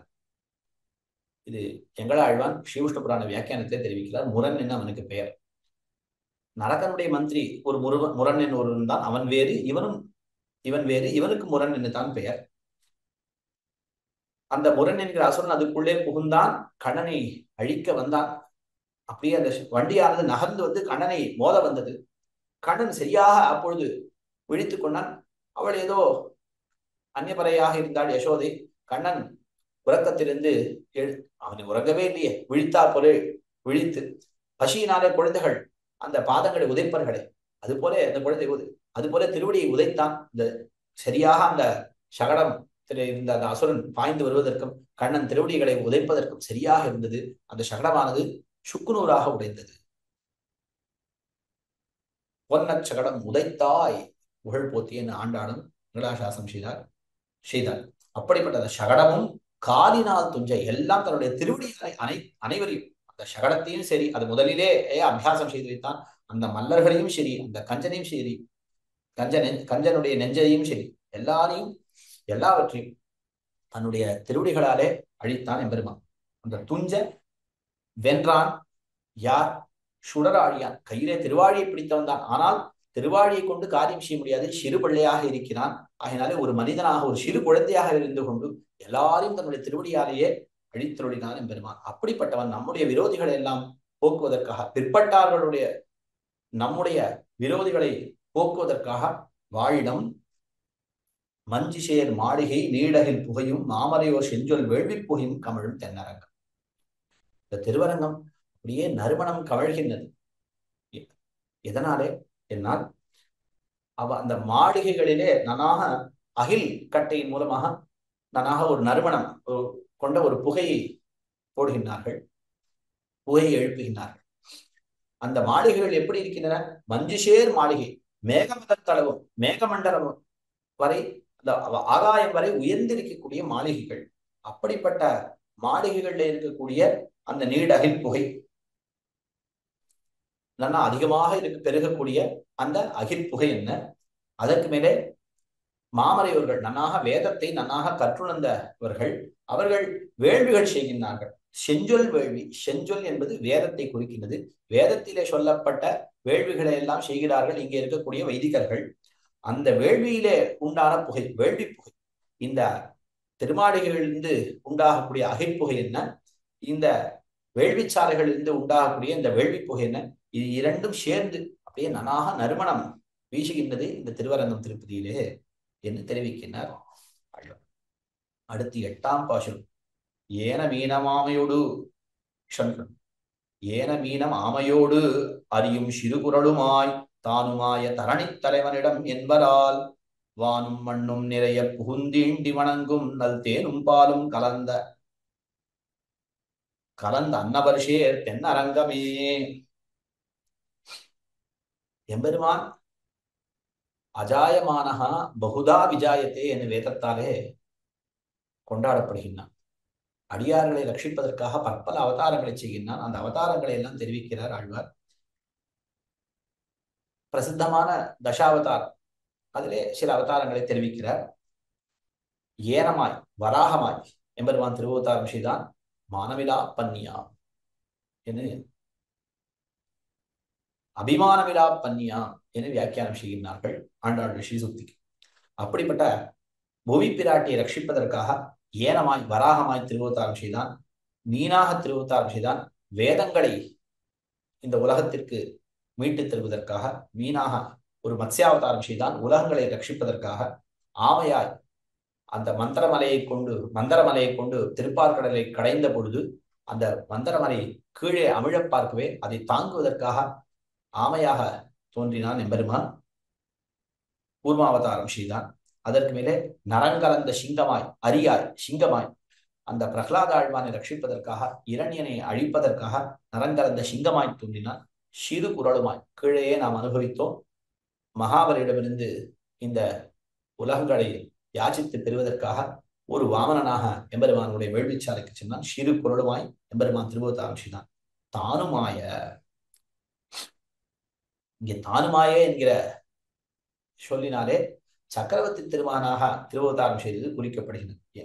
ஏனென்றால் மேலே 8ஆம் பத்திலே இந்த 10 அவதாரங்களை சொல்லும் காலத்திலே இந்த ராமாவதாரத்தை பற்றி சொல்லும் இடத்திலே தானாய் என்று திருமங்கையாழ்வார் தாமே தெரிவிக்கின்றார்.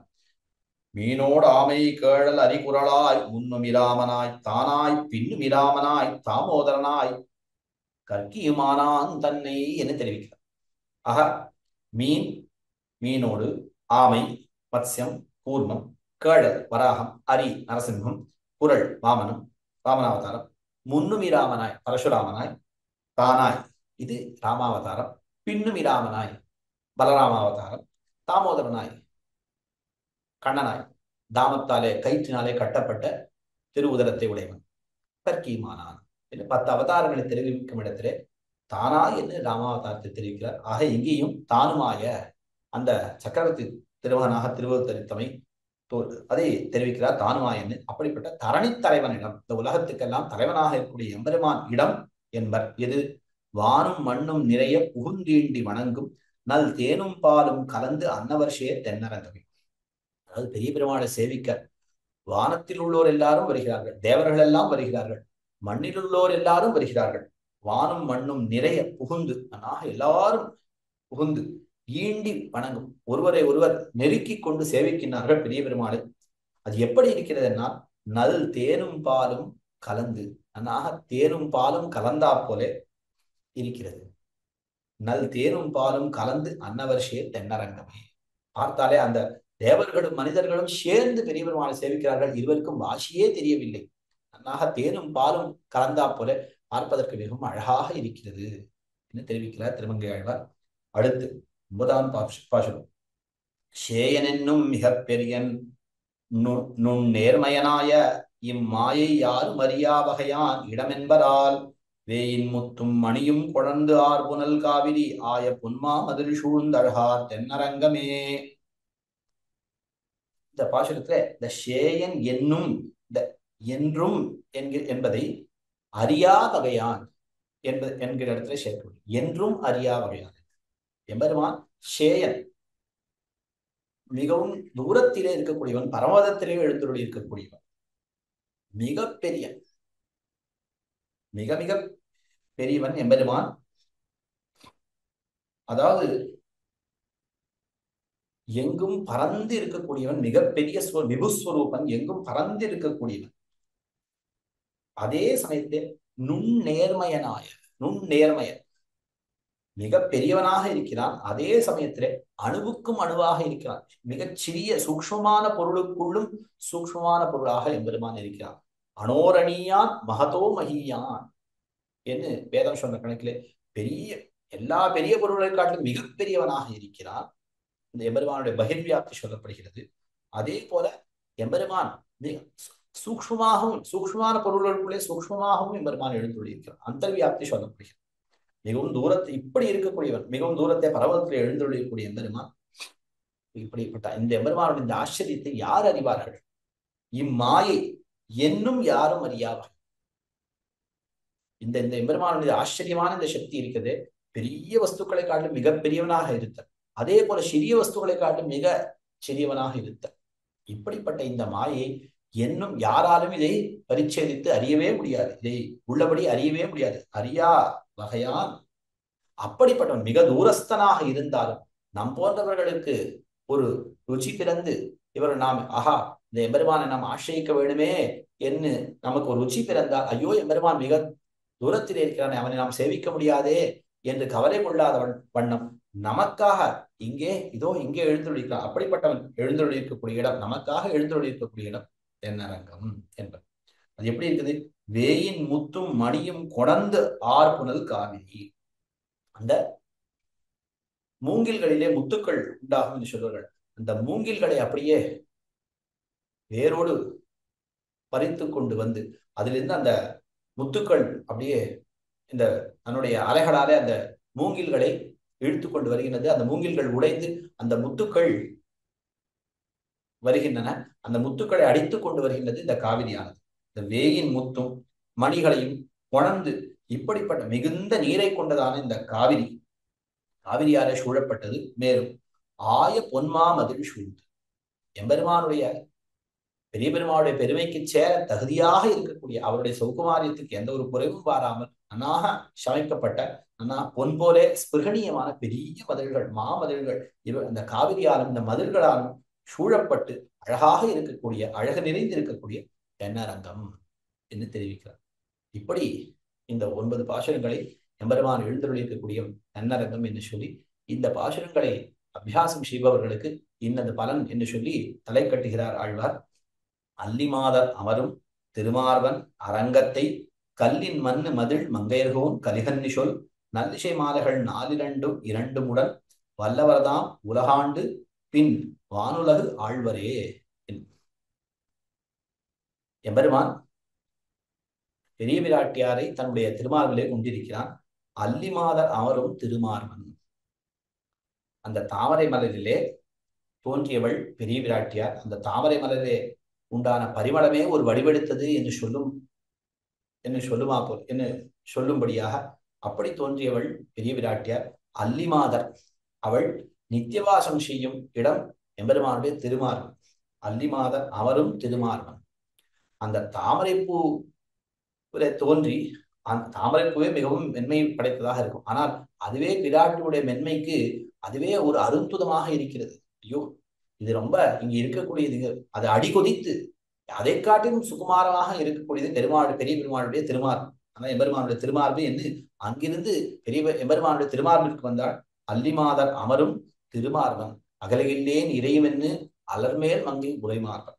அப்படிப்பட்ட அந்த திருமார்வன், அந்த எம்பெருமான், அந்த ஷியப்பதி அந்த பெரிய விராட்டியார் தன்னுடைய திருமார்பிலே கொண்ட அந்த எம்பெருமான் எழுந்தருள் இருக்கக்கூடிய அரங்கத்தை, திருவரங்கம் திருப்பதியை கல்லின் மண்ணு மதில் மங்கையர்கோன் கலிகன்னி சொல். அவரை பற்றி கலிகன்னியாகிய நாம் பாடினோம். நாம் யார்? மங்கையர்கோன், திருமங்கைக்கு நாயகன், திருமங்கை நாட்டிற்கு தலைவர். அது கல்லின் மண்ணு மதில், கல்லினாலே செய்யப்பட்ட மதிலாலே சூழப்பட்ட இந்த திருமங்கை நாட்டிற்கு தலைவனாக இருக்கக்கூடிய கலிகன்னியாகிய நாம், கலியை கன்றியவராகிய, கலிதோஷத்தை எல்லாம் நீக்கியவராகிய நாம் சொன்ன சொல் இந்த நல்லிசை மாலைகள் 4 உடன். அழகிய இது ஒரு நல்லிசை, நன்னாக இசையோடு கூட மாலைகள், இது பாமாலைகள். எத்தனை? 4 உடன் 10 பாசுரங்கள். 4 2 8 அந்த 2 முடன் இன்னும் மற்றொரு 2 பாசுரங்கள். இந்த 10 பாசுரங்களை யார் நன்னாக அபியசிக்கிறார்களோ, யார் இந்த சொல் வல்லவர், இது யார் நன்னாக கற்கின்றார்களோ, இதனுடைய அர்த்தத்தையும் சேர்ந்து இதை யார் அனுசந்திக்கிறார்களோ, இதை நன்னாக கற்கின்றார்களோ, இதில் யார் வல்லவர்களாக திகழ்கின்றார்களோ அவர்கள் வல்லவர் தான் உலகாண்டு. இங்கே அழகாக பெரியவாச்சான் பிள்ளை வியாக்கியானிக்கிறார். உலகாண்டு என்னால் என்ன அர்த்தம்? திருவரங்கம் திருப்பதியிலே வாழும் நாளெல்லாம் திருவரங்கம் திருப்பதியிலே சுகமாக இருந்து திருவரங்கம் திருப்பதியிலே இருக்கக்கூடிய இருப்பே உலகத்தை ஆழ்வதற்கு சமம் என்று தெரிவிக்கிறார். அப்படி உலகாண்டு பின் வானுலக ஆழ்வரே. பின்பு அவர்கள் பரவதற்கு சென்று அங்கே நித்தியசூரிகள் எல்லாம் இவர்களை சத்கரிக்க, அங்கே இருக்கக்கூடியவர்கள் எல்லாம் இவர்களை எதிர்கொண்டு அழைத்து ஆண்மீன்கள் வானகம் பாருங்கள், இந்த உலகத்தை ஆளும் என்று இவர்கள் சத்கரிக்க இவர்கள் பரமதத்திற்கும் செல்வர்கள் என்று சொல்லி இந்த திருமொழியை நிறைவு செய்கின்றார். இப்படிப்பட்ட இந்த திருவரங்கம் திருப்பதியை பற்றிய இந்த திருமொழியை அனுபவிப்பதற்கு ஒரு வாய்ப்பினை கொடுத்த எதுகிரி இத்திராஜியர் சுவாமிக்கு அடியனுடைய பிரணாமத்தை தெரிவித்துக் கொண்டு அடியேன் அமைகிறேன். ஸ்ரீமதே ரம்யஜாமாத்ரு முனீந்திராய மகாத்மனே ஸ்ரீரங்கவாசினே பூயான் நித்யஸ்ரீ நித்யமங்கலம். பற்பமெனத்திகள் பைங்கழலும் தன் பல்லவமே விரலும். பற்பமென திகழ் பைங்கழலும் தன் பல்லவமே விரலும். பாவனமாகிய பைந்துவராடை பதிந்த மருங்கழகோ. பாவனமாகிய பைந்துவராடை பதிந்த மருங்கழகும். முப்புரி நூலோடு முன்கையில் ஏந்திய முக்கோல் தன்னழகும். எப்பொழுதும் யதிராசன் வடிவழகு என் இதயத்துள்ளதால். இல்லை எனக்கெதிர், இல்லை எனக்கெதிர், இல்லை எனக்கெதிரே. இல்லை எனக்கெதிர், இல்லை எனக்கெதிர், இல்லை எனக்கெதிரே. இல்லை எனக்கெதிரே, இல்லை எனக்கெதிரே, இல்லை எனக்கெதிரே.